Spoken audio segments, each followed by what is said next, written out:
অনূর্ধ্ব-20 নারী sub tournament দুর্দান্ত জয় শুরু করেছে ডিফেন্ডিং চ্যাম্পিয়ন বাংলাদেশ। কিংস অ্যারেনায় 10 গোলের ম্যাচে শ্রীলঙ্কাকে 9-1 ব্যবধানে হারালো স্বাগতিকরা। হ্যাট্রিক করেছেন সাগরিকা। 4 বারের চ্যাম্পিয়ন বাংলাদেশ এবারও কর্তৃত্ব দেখিয়ে আসর শুরু করেছে।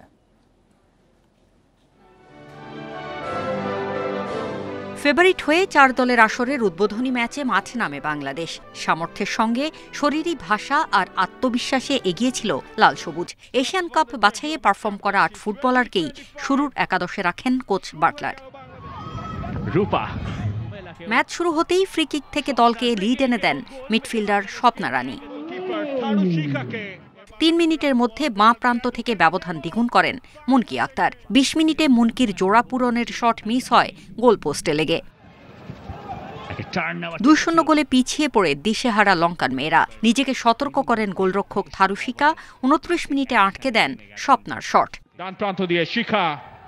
আক্রমণের সঙ্গে আধিপত্য আরও বাড়ে লাল সবুজের। 37 মিনিটে সিনহা জাহানের ক্রস থেকে স্কোর শিটে নাম তোলেন সাগরিকা। 3-0 গোলে এগিয়ে থেকে বিরতিতে যায় বাংলাদেশ। দ্বিতীয়ার্ধে আফিদার দলের আক্রমণের সামনে আবারও খেইহারা লঙ্কানরা। মুনকির জোড়া পূরণ হয় 48 মিনিটে। 50 মিনিটে শিখার গোলে 5-0 ব্যবধানে এগিয়ে প্রতিপক্ষকে ম্যাচ থেকে ছিটকে দেয় বাংলাদেশ। 53 থেকে 58 6 মিনিটের ব্যবধানে আরও 2 গোল করে হ্যাট্রিক পুরো করেন ফরওয়ার্ড সাগরিকা। 85 মিনিটে গোল উৎসবে নাম লেখান রূপা।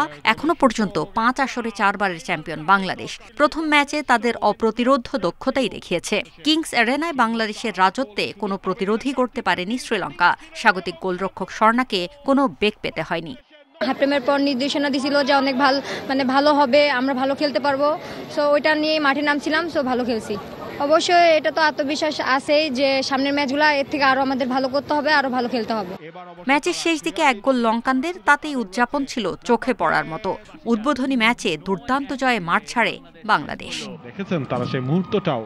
Farida Bakhtiar, Independent news.